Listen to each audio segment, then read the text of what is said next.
नमस्कार दोस्तों, YouTube वास्तु ज्ञान चैनल पर आपका हार्दिक स्वागत है। आज हम आपको बताने वाले हैं कि जिस तरह जीवन एक सत्य है, ठीक प्रत्येक व्यक्ति को ये भी भली भांति पता है कि मृत्यु भी एक ऐसा सत्य है जिसे कोई जितना मर्जी झुठला दे, परंतु इसे बदला नहीं जा सकता। कहने का अर्थ है कि जिसने इस पृथ्वी पर जन्म लिया है उसे एक न एक दिन अपने प्राणों की आहुति देनी पड़ती है। इस बारे में हम में से बहुत से लोगों ने कई बार अपने बड़े बुजुर्गों से कहते सुना होगा कि मृत्यु के बाद मनुष्य शरीर की आत्मा 13 दिनों तक अपने घर में रहती है। मगर ऐसा क्यों? इस बारे में क्या किसी ने सोचा है? अगर नहीं तो चलिए आज आपको इससे संबंधित जानकारी बताते हैं और जानते हैं कि आखिर क्यों मृतक शरीर की आत्मा 13 दिनों तक अपने घर में भटकती रहती। साथ ही साथ ये भी बताएंगे कि 13 दिनों तक मृतक के नाम का पिंडदान क्यों किया जाता है। बता दें कि गरुड़ पुराण में इस बारे में विस्तार से बताया गया है। गरुड़ पुराण में बताया गया है कि जब किसी व्यक्ति की मृत्यु होती है तो यमराज के यमदूत उसे अपने साथ यमलोक ले जाते हैं।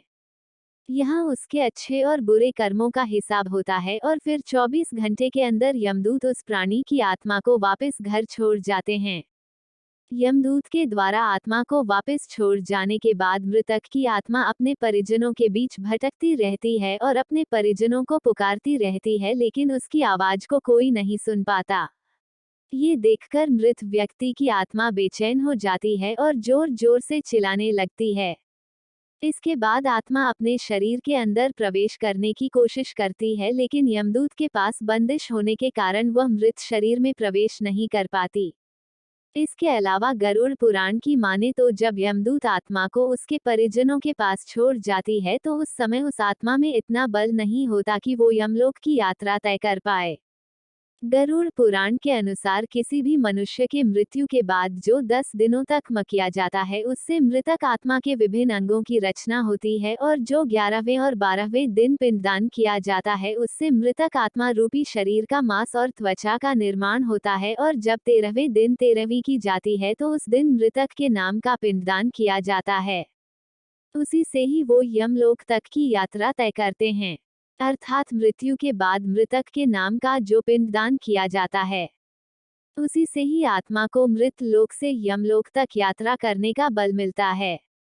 इसलिए ही गरुड़ पुराण में बताया गया है जब किसी मनुष्य की मृत्यु हो जाती है तो उसकी आत्मा 13 दिनों तक अपने परिजनों के पास घर में भटकती रहती है और उसके बाद आत्मा मृत लोक से यमलोक की ओर निकल पड़ती है, जिसे पूरा करने के लिए उसे 12 महीने यानी कि 1 साल का वक्त लगता है। इतना ही नहीं, मान्यता के अनुसार 13 दिनों तक मृतक के नाम का किया गया पिंडदान उसके 1 वर्ष के भोजन के समान होता है। इसके अलावा बता दें, अक्सर लोगों के मन में ये सवाल भी जरूर आता है कि अगर किसी मृत व्यक्ति के नाम का पिंडदान नहीं किया गया तो क्या होता है। तो दोस्तों आपको बता दें कि इसका भी वर्णन गरुड़ पुराण में किया गया है। जी हाँ, जिस मृतक व्यक्ति का पिंडदान नहीं किया जाता, यमदूत उसे 13वें दिन जबरदस्ती घसीटे हुए यमलोक की ओर ले जाते हैं और मृतक व्यक्ति की आत्मा को इस दौरान काफी कष्ट उठाना पड़ता है। इसलिए हिंदू धर्म में मनुष्य की मृत्यु के बाद 13 दिनों तक पिंडदान करना आवश्यक माना गया है।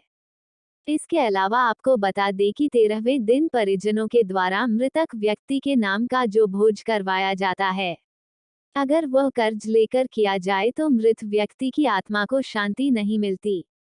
इतना ही नहीं, गरुड़ पुराण में ये भी बताया गया कि जो व्यक्ति जीवित रहते हुए अच्छे कर्म करता है, मृत्यु के बाद उसकी आत्मा को यात्रा के दौरान यमदूत कोई कष्ट नहीं देते, और जो व्यक्ति बुरे कर्म करते हैं उसकी आत्मा को यमदूत यात्रा के दौरान कई यातनाएं देता है और आत्मा को कई कष्ट भोगने पड़ते हैं।